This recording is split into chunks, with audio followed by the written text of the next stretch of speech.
Welcome, ladies and gentlemen. It's your boy Conti, and today we're here to give you another review. And of course, I'm accompanied by the GOAT, Evgeny himself. And today, I think we're gonna do something pretty dope, something pretty neat. We're gonna go in depth and into a retrospective into Sinners, the great movie made by Ryan Coogler and Michael B. Jordan. It's an anticipated movie that, they've been teasing for a good year and a half. And, by the time we're recording this, it's already been out for, I believe, 2 weeks or slightly above 2 weeks.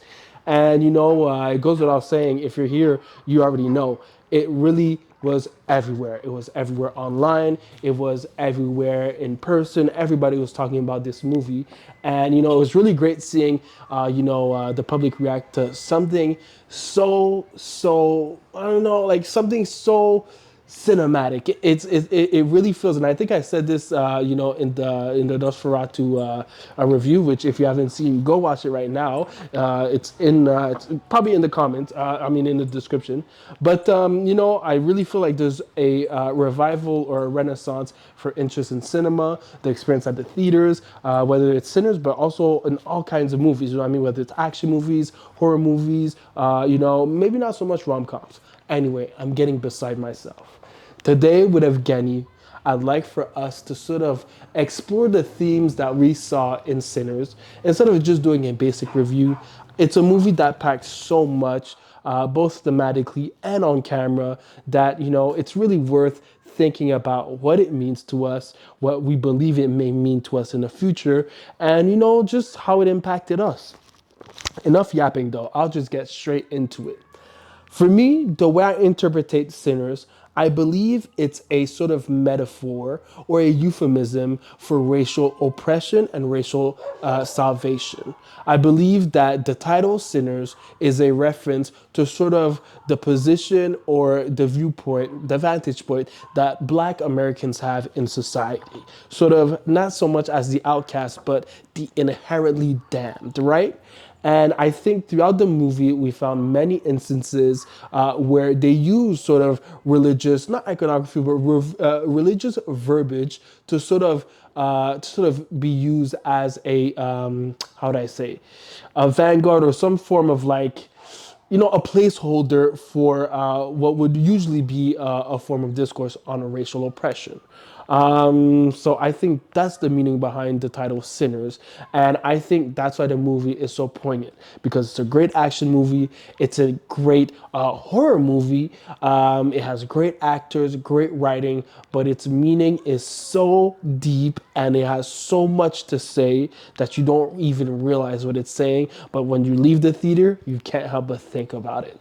That was a good yap. But I'll turn it to Evgeny and I'll ask him himself. What does Sinners represent in your eyes? I definitely feel like the religious themes, and especially comes to mind the baptism scene, is how, despite the Irish master vampire also having faced oppression, it is not at all the same compared to exploitation of Black Americans. Right, right. Especially, I think the whole theme of exploitation, I think, also floats around the whole movie, whether it is like the pretty obvious things of slavery, of civil rights issues in Mississippi at the time, which was 1930s, Yeah, yeah. which was really not that long ago. Right. And that's what was the situation. Like the plantation money was still in circulation, because I like that being a point that they kind of lingered upon for a moment Oh yeah. to explain.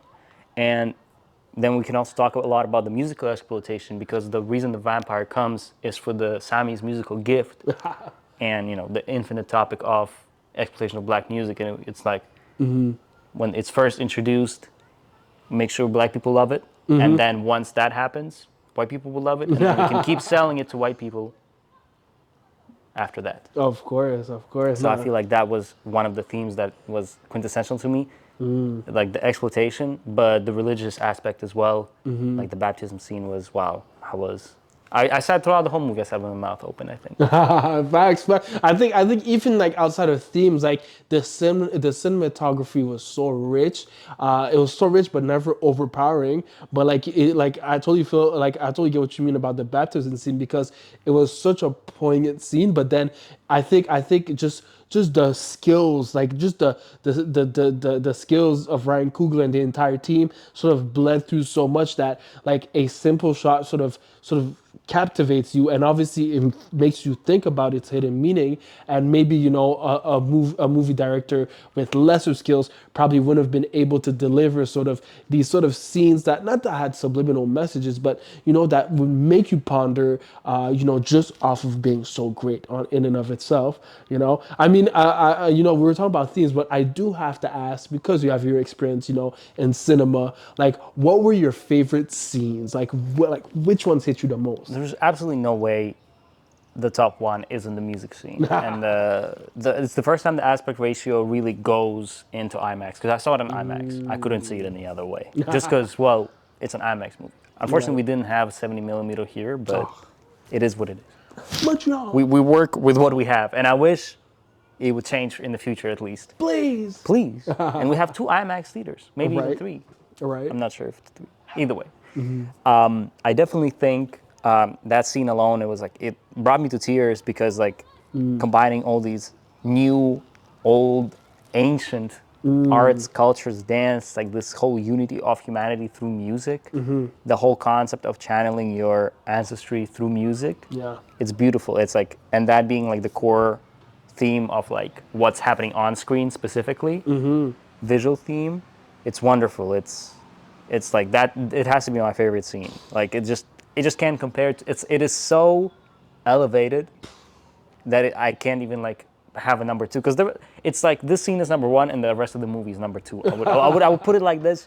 It's like life changing. Every time I listen to the song, Ah, I have to like rewatch it in my head because it's just outstanding. it is, and it's true. Like the song sort of brings you back automatically. It's one of those scenes where, like, like we always have those few movies where, like, you have something will trigger a memory of you watching it for the first time, and it transports you. And it's ironic that it's the song that does it, even though like visually the scene is what makes it stand out so much. Because again, Ryan Coogler, you're a genius, but it's as if like it's almost like Ryan Coogler sort of proved it to us that, well, Sammy did have that power because if you just listen to the song on your own, it transports you to that scene, just like the ancestors that were there. You know what I mean? So W Done, that's definitely the standout scene, and I think I agree 100%. That is the number one best scene. But since you mentioned it, I'll give you like what I think is the second best scene, which is very much a rival and rivals it.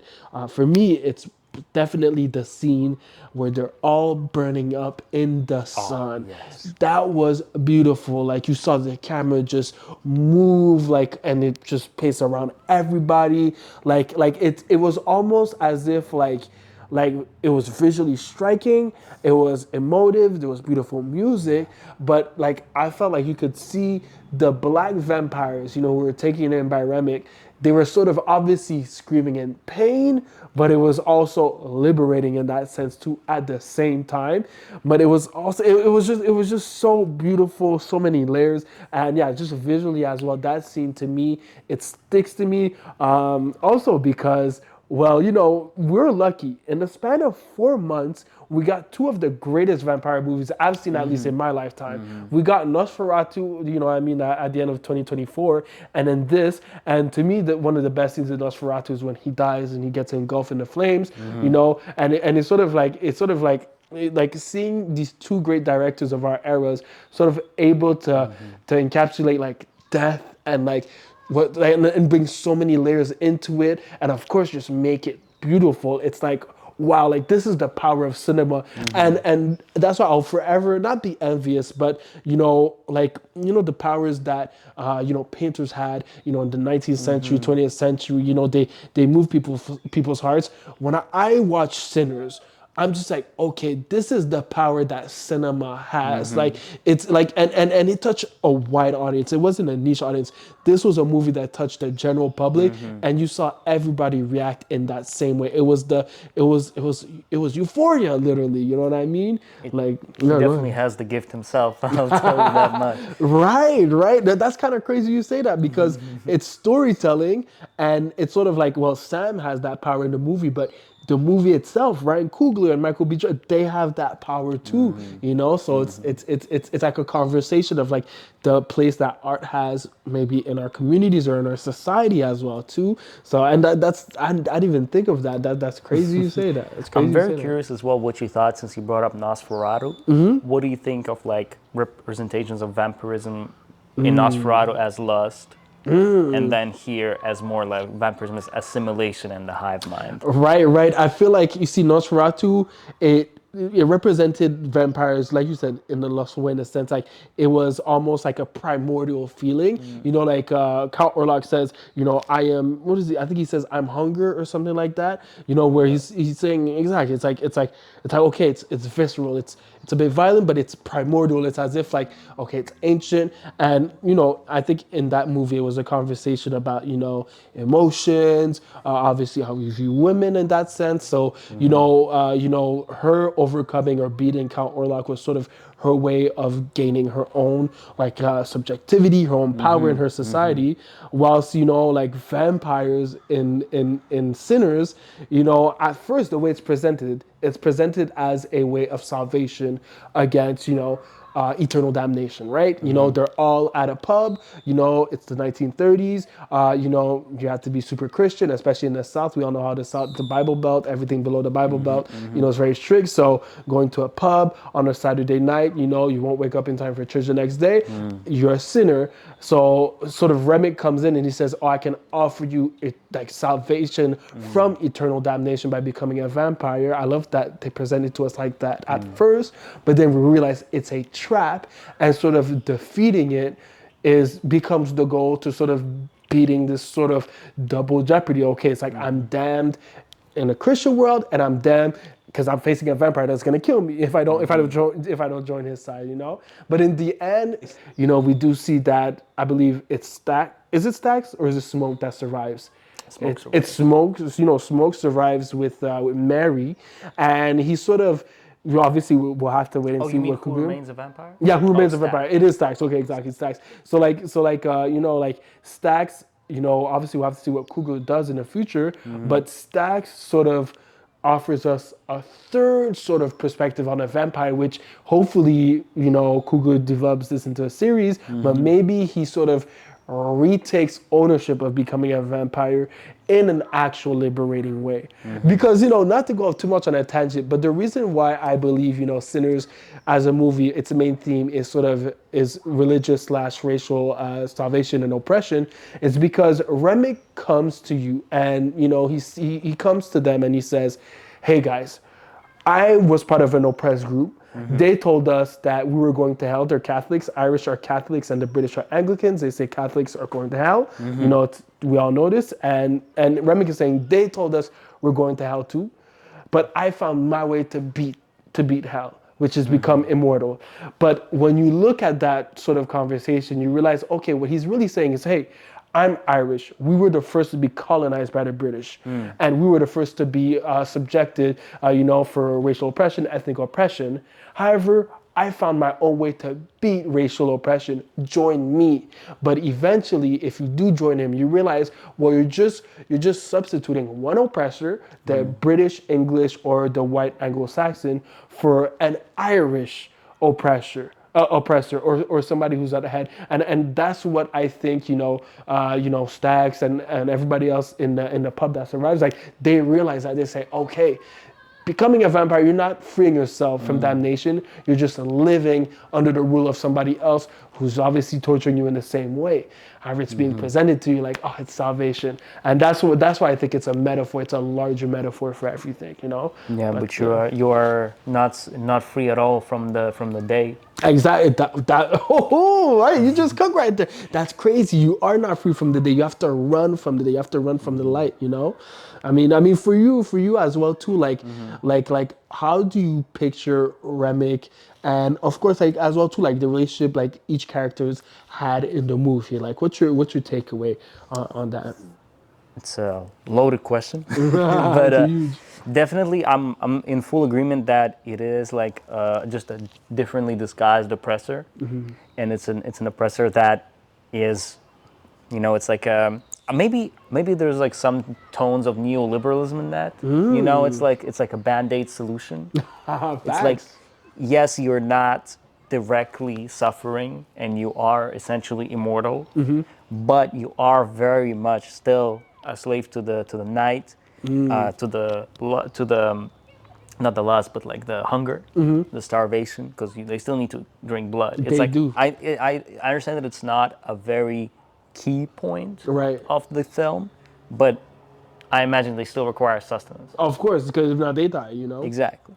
So you're still like prisoner to all of this, and it does kind of reapply to this maybe neoliberal ideas of continuing of like, or maybe subverting the liberation in a way that is not. I don't want to say productive because that's too black and white, but I want to say in um, in not acknowledging the core issue, and it's like it's an escapism rather than Right. a true freedom. So maybe that angle I would say, and I definitely really like the spirituality aspect as well with Annie's character. Oh, right, right. Of course, of course. That I think Annie's character. For those who don't know, I'm Haitian, and a lot of people weren't sure if what she was doing was voodoo. It's 100% voodoo because it's clearly stated that she's from Louisiana and she learned that from Louisiana, and in Louisiana, the Creole people they practice voodoo. So it's definitely that cultural heritage. And for me, I immediately realized, okay, you know what I mean. She was cooking up like protective potions and whatnot, and I love that she was knowledgeable about, you know what I mean? Like, not just vampires. It opens up the spectrum to a whole lot of things, but she was knowledgeable of, like, the monsters that sort of creep around. And in other words, it was almost her, like if we're going off with the metaphor idea, it's almost like she was the one with the knowledge on, like, how to stay woke, but literally, like, you know what I mean, like, in a sense, like, well, she's aware of the monsters that creep around. So it could be the KKK. Obviously, in this movie, it was very much the KKK.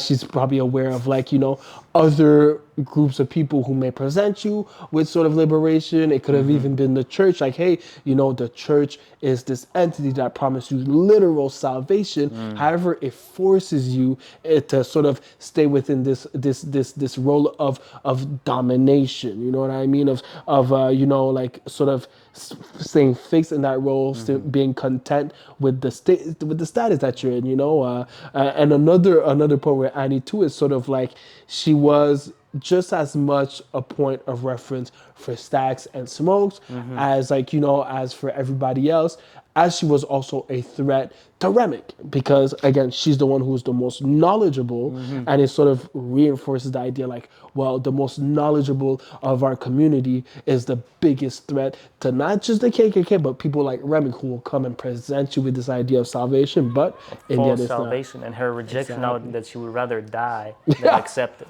Exactly, exactly, and you saw her reaction when she died. They were all like, even Remick was like, "Why did you do this?" You know what I mean? It's like, because he realizes the amount of power and influence she had. If he would have had her on his side, they would have all swooned over. You know what I mean? And yeah, no, but you see, I didn't even think of it. You brought That's crazy. There's so many layers to this movie. Another point I really like was I forget the name of the basically the blues player, like the mentor to Sam. I totally forget his name right now, but either is going to be popping up on the screen, or you guys already know what I'm talking about. But what stuck out to me the most was when they met him at the train stop, at the train station, and obviously he was talking with Sam and everything. He clearly says that Christianity was a religion that was brought to you by the white man, and that's a conversation we have in our community, especially in the U.S., where we're a bit at a crossroads where the reality is Christianity was brought to us during slavery, right? However, like, Christianity was one of the biggest tools during the civil rights movement, for mobilization, even to this day, for black self-improvement. So we're sort of always dealing with this sort of, well, this is an imported religion, but of course, once you believe in Christianity, you realize, well, this is a religion for everybody. At the same time, it gave us so many tools that we use to help free ourselves. But at the same time, those tools are also used by the KKK. Those tools were also used by the slave owners. You know what I mean? And it's sort of like tough because they didn't give a definitive answer, or maybe Sam did at the end, but like they never really gave a definitive answer on if Christianity itself was a true tool of racial oppression. But Sam did choose to walk away from it, Yeah. though. He did not drop the guitar. He did not drop the guitar. Yeah, but it's interesting, yeah, because at one point, when can we start considering that Black Christianity in North America is its own branch of Christianity? Because I grew up Orthodox, and then I've been to Orthodox, Catholic, and Protestant churches. I've never been to a Black church, but I've seen what it looks like, and I'm saying it looks nothing like the other three. Right. Like the worship, the way the religion is approached, it looks nothing like. So I think maybe it is a point of consideration that it is its own branch of Christianity as a whole. And it's interesting you say that because when we do see Sam finally approach back his house, like like his father's chapel or wherever they were praying, like the way they made the little church seem like it was very white. It was such a contrast to like the hell that they had been through the night before.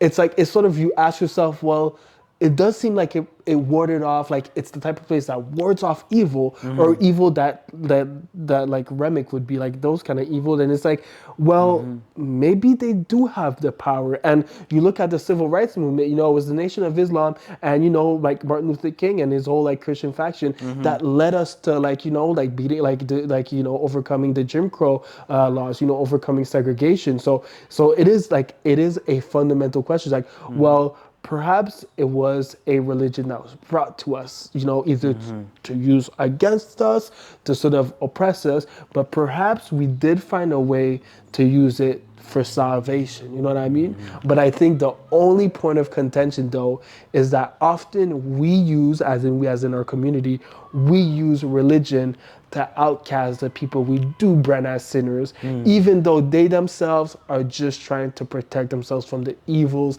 of this world. And Sam, who had he lost his cousins before his very eyes, you know what I mean? Or at least one of them. He thought one of them was still alive, but he lost his cousin. He lost, what was probably going to be the love of his life. He lost everything in front of his eyes. And all he needed was to be covered and sort of, you know what I mean? Just taken care of. And as soon as he walks into the church, his dad judges him. He says, look, this is what you chose as a sinner. Drop the guitar. Instead of sort of opening the arms, and saying, hey, we can protect ourselves. And I think that's why he turned away from it. He said, I will still be a sinner. I'll still look for my salvation away from the church. But was it the right idea? I don't know. Maybe Smokes had the right idea too, but Despite him coming into church with a noshing wound on his face. On his face, he was covered in blood, like buddy, like I'm not gonna cap. That's probably a Eldad, but I'm not gonna cap. I think we've been yapping for a good minute. I mean, like if I had to ask you, like, what are your final thoughts on this movie in general? It could be everything. I think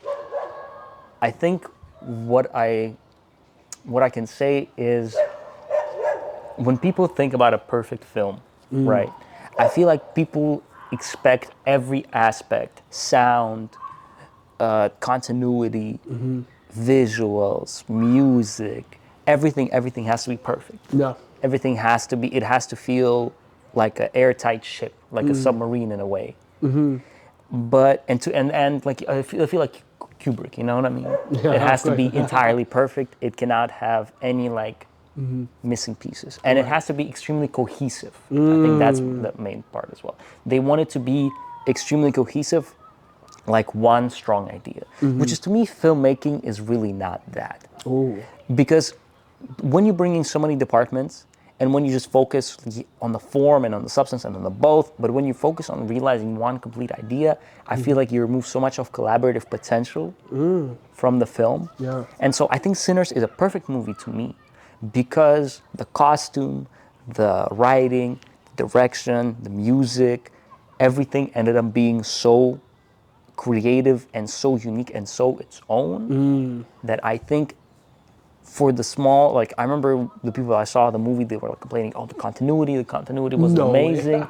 And I'm like, yes, but it doesn't really matter. Right. Like, I'm like, because I had a very interesting relationship with continuity because I used to be very anal about it like this. I was like, no, like, what if like we had to stop a set? I was like, no, like, it would make sense. And then Right. you think about it, that doesn't really matter if the emotion is felt. Right. Does it Right. really matter? Right. Does it really matter that this person is looking to the left and then it cuts to behind his shoulder and they're looking to the left at a different, like 15 degrees less? Right. Does it really matter?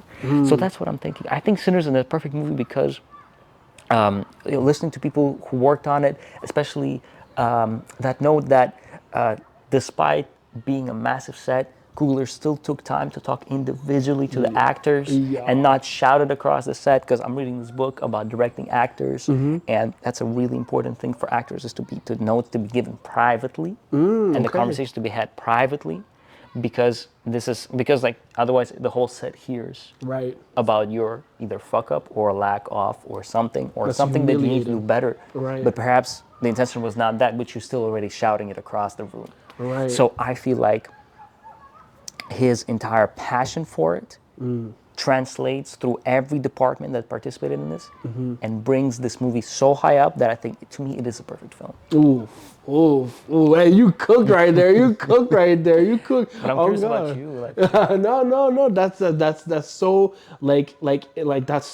so deep in so many ways because one, you're right about continuity. Like as a viewer, like if you feel like if it manages to make you feel what it needs, like what you need to feel, everything else sort of jumps out the window because Exactly. again it's an aesthetic experience and for the first time in a very long time we saw that happen to the general public. I can't recall where yes there are many great movies that have come out but it yes. touches a niche crowd. This is the general everyday person who walked away from the theater and said this touched me and like this was literally the superpower of a director. And it's crazy that you say that about how Ryan Coogler approaches this like you know the set because it definitely does show in the outcome of the movie. Like you can see the actors were so the chemistry with the actors, it felt like real. Like I thought these were real people, you know what I mean? Yes. And of course everything else from how the movie was executed, you can clearly see that this was a good set to work in. And I lift my hat to everybody on that team, you know. I think quick postscriptum we should do is how funny it is. I think we are at Bro, they were yo Remick. Like this is why your clan, sir. he said, excuse me, sir. Sir. He said, I may be a vampire, maybe a clan, maybe everything. Well, obviously he didn't know we're a Might be a vampire. ghoul, I might be a but good a clan. racist. I love that. I love Sir. that. And to me, that really shows like again, it's like because like I'm not gonna cap. For me, my goats right now are obviously Christopher Nolan, Matt Reeves. I'm a DC fan, and of course Denis Villeneuve, my goat, right? And I always put those three at the top of cinema today in 2025. But to me, Ryan Coogler has officially put his foot into that tier because like he's able to make an action a Rocky Balboa movie. He did two Creeds. They made like the pinnacle of boxing movies, and then they made one of the best Marvel movies of all time, nominated for Best Picture. And then the first movie, you know, that's another thing too. I think that you know, small little tangent, but the experience that you know Black people have had going to see Michael B. Jordan and Ryan Coogler movies has been great because the same people I saw the movie I saw Sinners with were the same people I saw Black Panther with, both of them, and as well I was with my best friend Complex, shout out Sheldon. We saw Fruitville Station together for the first time as well. Wow. And we've seen all of these movies back and journey. back, and that evolution is so great. And you see the power that Ryan Coogler has. He's not just, and I love all my niche great cinema. I love y'all cinephiles. I love it. Okay, but the thing is, Ryan Coogler is able to go into the mainstream, and he's able to go crazy on the artistic as well, because I saw his mainstream stuff, but I also saw Fruitvale Station when I was like, I would think I was 16 years old, you know what I mean? And now I get to see this as well. Again, it's like, oh wow, like he's versatile, and so few directors are like that. But no, I'm sorry, it's small attention. The comedy was But just peak, yeah, you it's know? very funny. 100%, 100%. Look, I I'm think, married happily. Come on. bro, Mary was on that shit, bro. Mary, I posted her because she was really on, and she loved stacks. You know what I mean? So, or smoke. I'm sorry, she loves smoke. But W, no. I think you, like you said, this is a perfect movie. Of course, you will find some things that were not perfect, but it's not perfect in that sense. It's perfect in people left that movie feeling something, and not just that, people were thinking. People left thinking. Very few movies do that, or at least in the mainstream. So I live my heart off to Ryan Coogler. I am super excited for what's left because one aspect that people forgot in this movie, especially in the music scene, that's what I'm going to leave with, is that Ryan Coogler didn't just include ancestors or the present. He included the future. You saw people from the future in that scene, and I left Sinners begging Ryan Coogler and Michael B. Jordan to do a sci-fi movie. And now that we know that their next project, or at least Ryan Coogler's next project, is the X-Files, I cannot wait. You know what I mean? So, but yeah. Yeah, I think those are our final thoughts on Sinners, and let us know how you feel about the movie. Let us know how you feel about our commentary. This was very much a retrospective. The movie came out a good 2 weeks ago. There's been a lot of talk about it. I really appreciate Evgeny being here as always. We yap about these stuff like naturally anyway, so we're just putting it in front of the camera. You already know. But you know me. Every day I react. I just drop content nonstop every day on TikTok and Instagram. So if you don't follow me there, follow me there. Definitely leave a like and subscribe, because guess what? We're dropping videos regularly on the YouTube. We're on the YouTube grind, and hopefully you guys fuck with the content. And more than anything, bro, thank you, Evgeny, for being here. And where can they find you at, bro? At Evgeny.jfed, but you're not gonna let him come in? Huh? You're not gonna let him come in? Wait, what did you ask? Can I come in? We're done, right? Oh, hell no. Y'all leave a like and subscribe, because if not, bro, I think he's finna come in and it's up for me. All right. Peace, chat. Peace.